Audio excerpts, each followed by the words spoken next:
بسم الله الرحمن الرحيم. اللغة هي وسيلة التفاهم بين الناس. كان تبابو لسافو مما كل لانجي كان إكو جخانجا كان إكو سوسو كان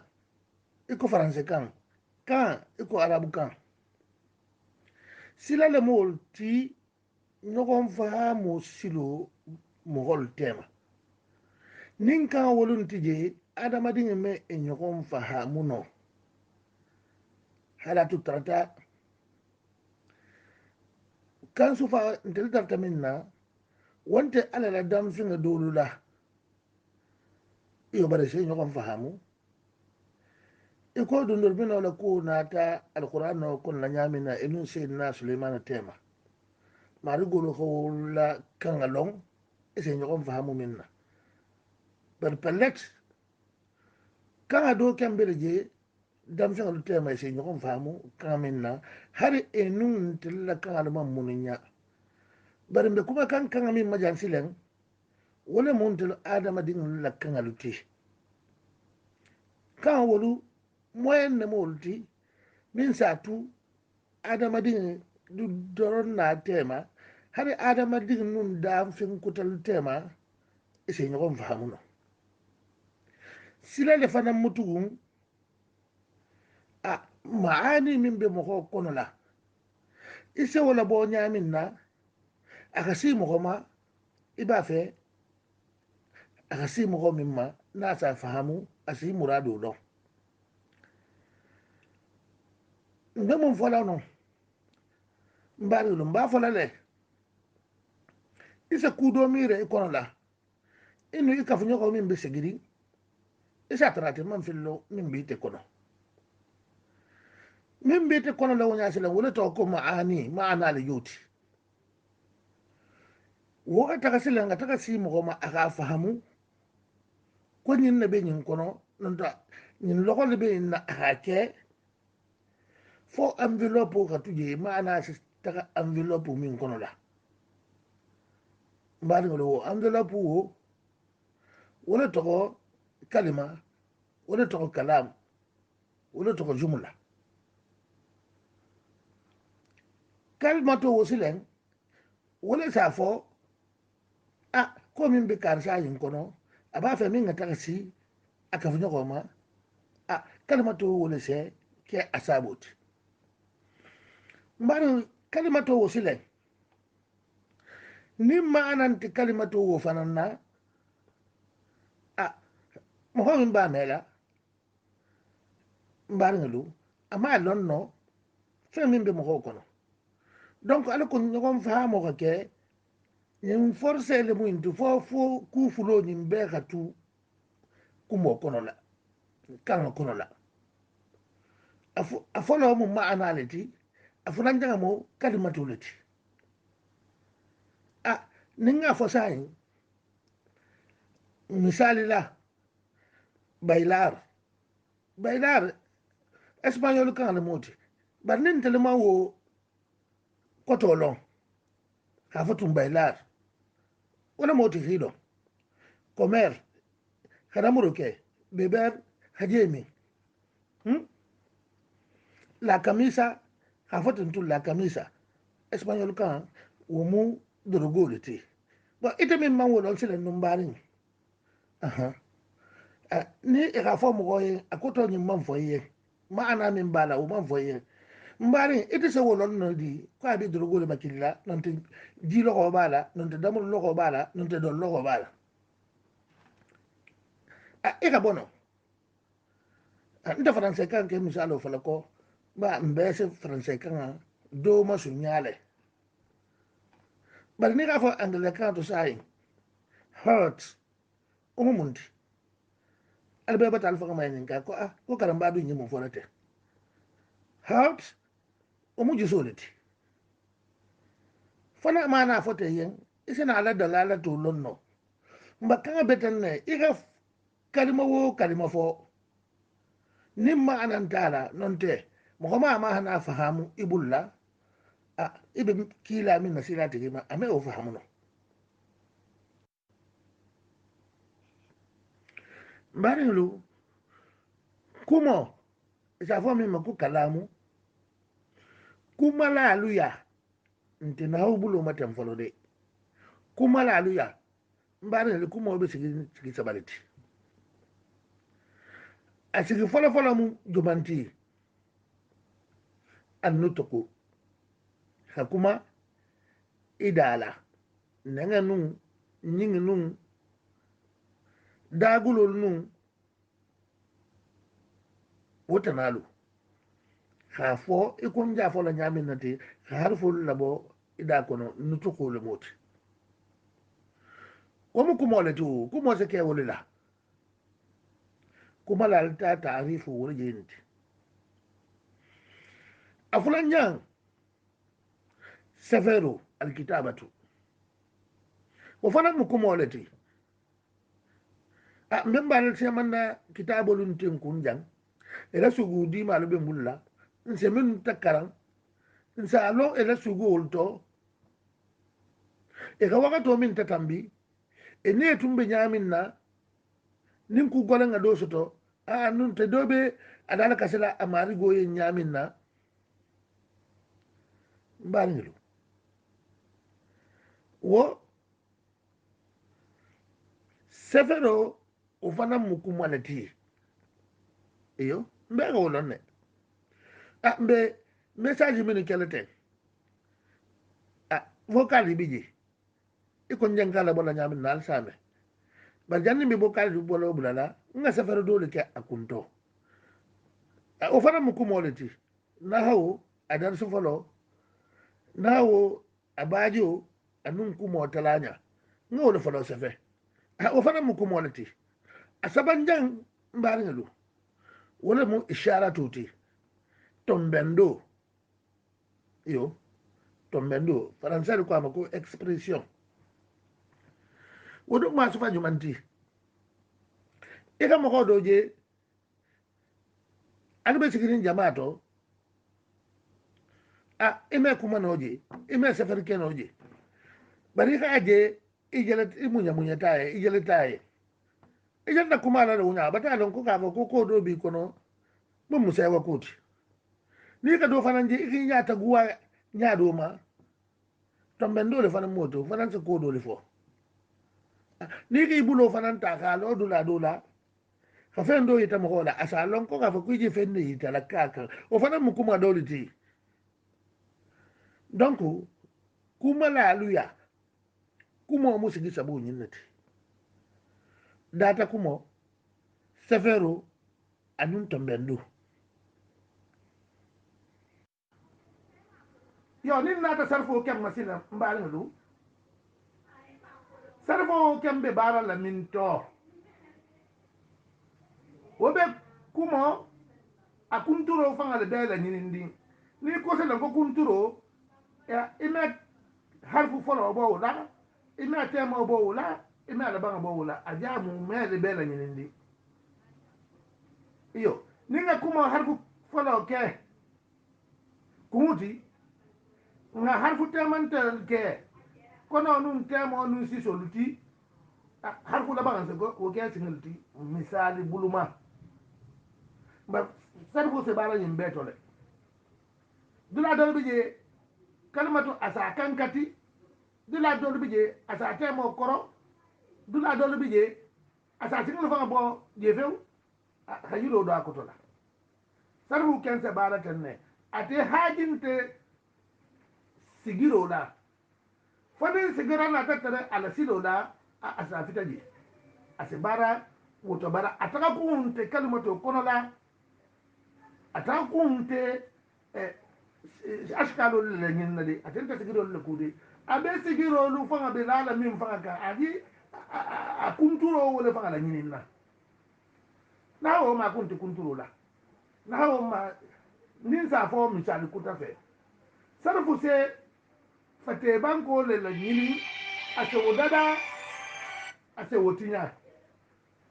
ase wodada ase wotinya ase dola kan ase do bala iyo bari na wo ken fete fato min be fate ma na o bi fete fato wala doron ni na wala musigiro bari o fana sigira la baka de harfu da ban kande abeno ni na mbari ngulu mba na wonu sarfu e difference betan ne bari ka fo bari ngulu ye yo nin ko sile uridu kalma kilin na moti lafita damurola lafita min moti sile no har o fana kalma kilin bar kalma o kalma abila kafurin harfu kilin fula saba nani lulula iyo kalma kilin o kalma kilin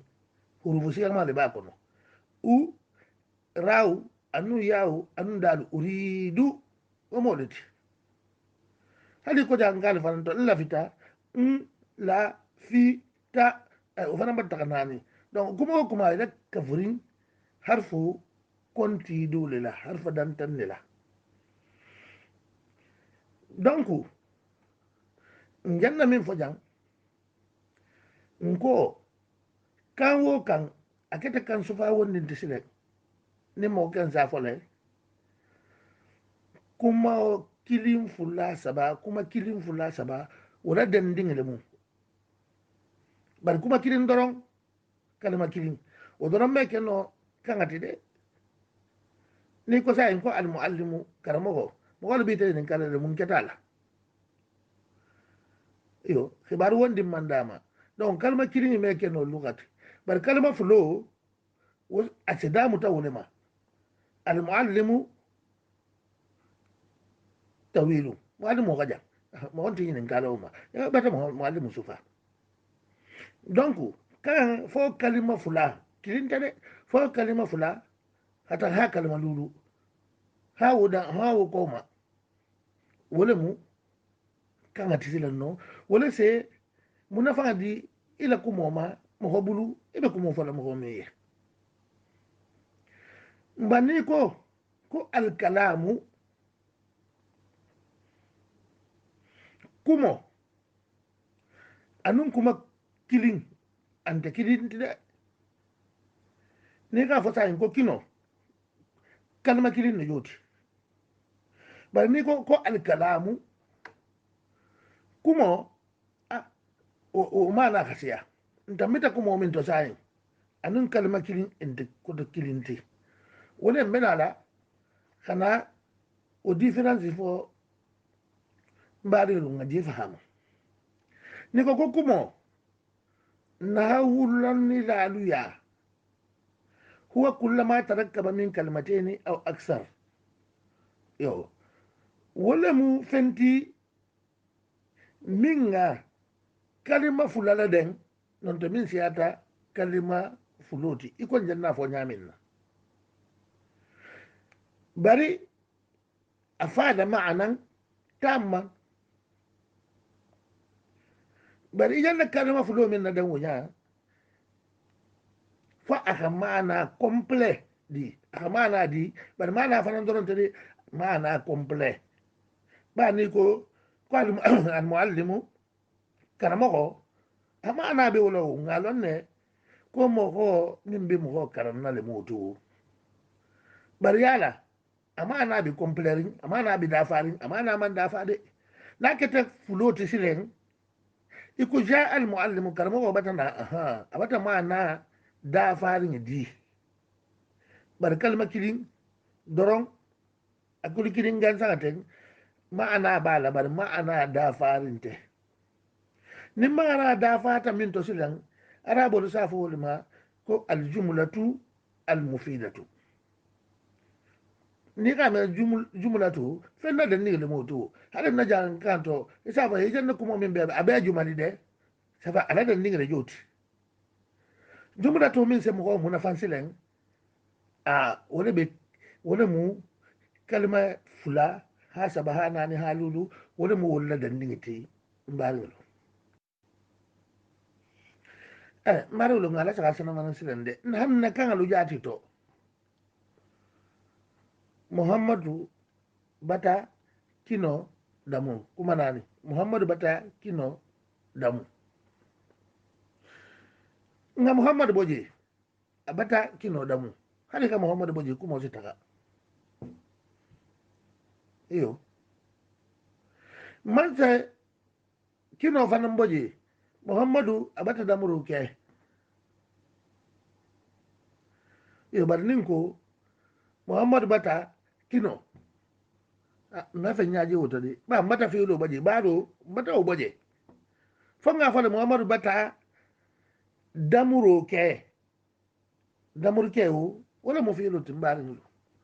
donc ñim babela na min kan sile abilala ñin ne kan ka fo ko kumo abe talarin sigi saboluti na amahamma silole mu baro fi'lu kabo la kana ismu ma to harfo le ma alamati bar sile mba arabo lo anun na haw karamo wolo eteleke ngala e ka to le la fise ya baro ti o fana man na wuli kuma ana wuli tale ba ni ka ne baro fana nga ke fa bara ke la ka tuje wala ika to ko folo lo nya bari na wo ke bara nya lu kono la e rabo nu e la lo nu tasrifu min be ba kono la min be danding kanga kenna bari lu iso ke fo dunya dula be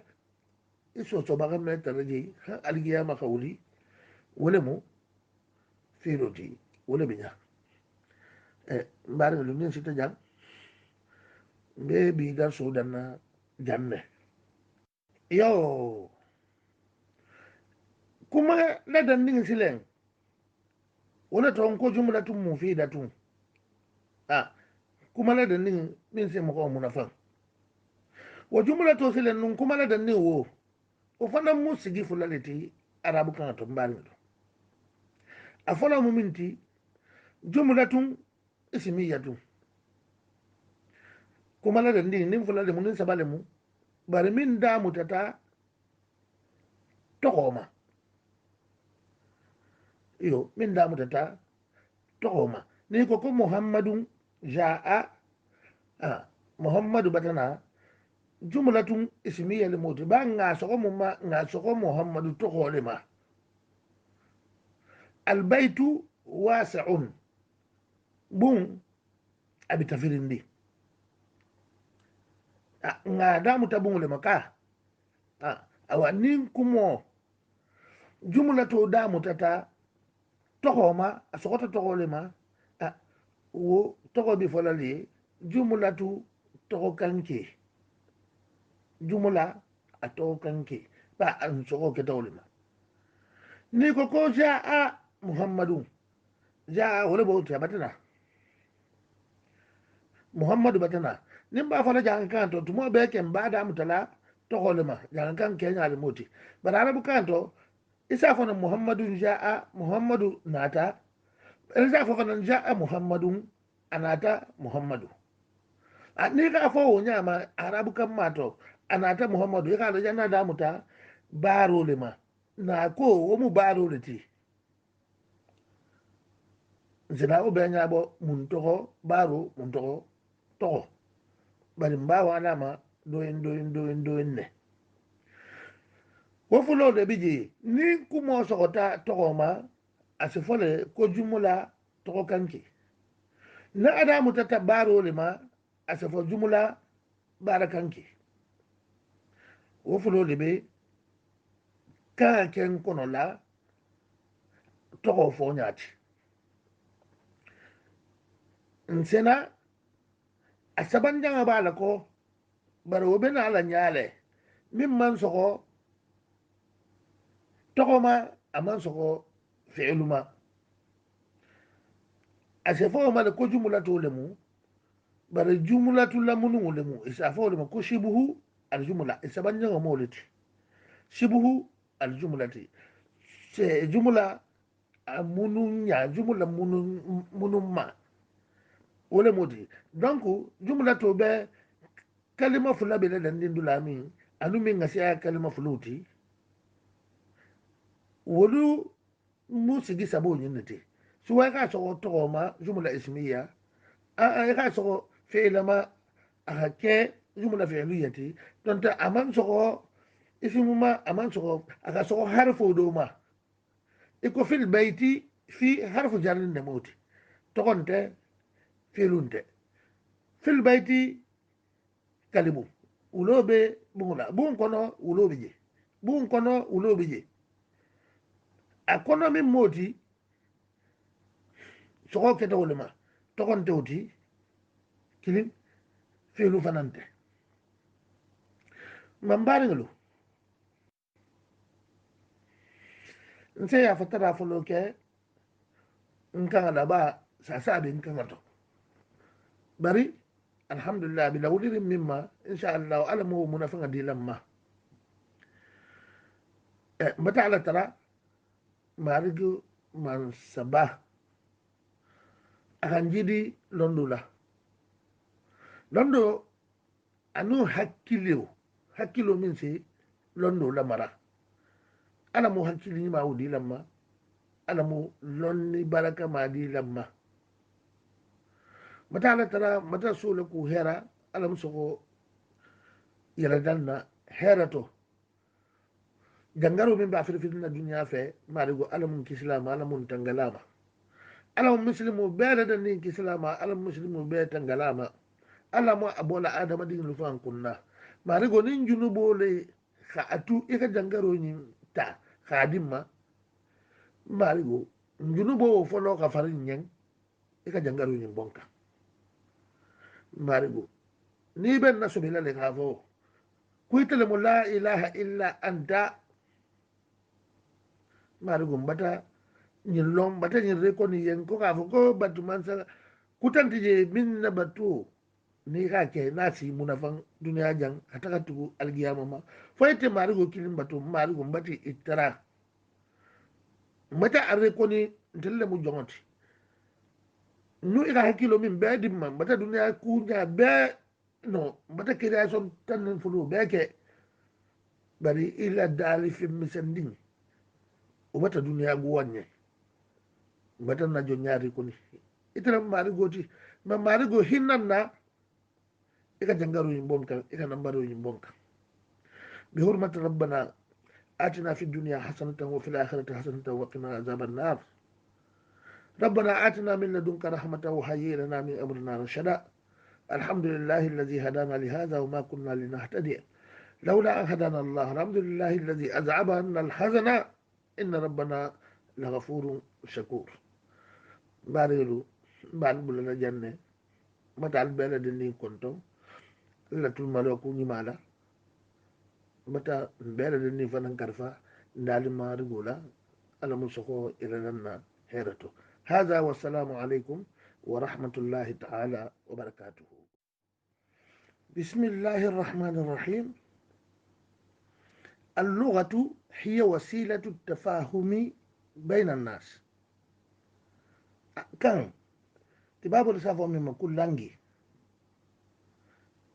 كان يكو جخانجا كان يكو سوسو كان يكو فرنسي كان يكو عربو sila le mol ti ɲɔgɔn faamu silo mɔgɔl tema nin kan wolun ti je adamaden me e ɲɔgɔn faamu no halatu tarata kan sufa ntel tarta min na wante alala dam finga dolu la iyo bare se ɲɔgɔn faamu iko dundur bino la ko nata alquran no kon la nyamina enun sayyidina sulaiman tema mari golo ko la kangalong ese ñogon faamu minna bar pellet kanga do kembere je dam fengal tema ese ñogon faamu kanga minna hari enun tilla kangal mam mununya bar mbe kuma kan kanga min majan silen wala mun til adama din la kangal ti kan wolu moyen ne molti min satu adama din du doron na tema hari adama din nun da fin kutal tema ise ñogon faamu no sila le fana mutugun a maani min be mogo kono la ise wala bo ñamin na aka si mogo ma iba fe aka si mogo min ma na sa fahamu asi murado don ndemum fola no mbari lo mba fola le isa kudo mire ikono la inu ikafunyo ko min be segiri isa trate man fillo min be te kono min be te kono la wonya sele wala to ko maana le yuti wo ka taka sele nga taka si mo ma aka fahamu ko nyin na be nyin kono nanta nyin logo le be na ake fo envelope ka tuje maana taka envelope min kono la mbari lo envelope wo wala to kalima wala to kalam wala to jumla kalma to wosilen wala sa fo ko min be karsa yin kono aba fe min ngata si aka fu nyoko ma kalma to wala se ke asabot mbari kalma to wosilen ni ma ananti kalma to wo fananna mo ho min ba mela mbari ngulu ama lonno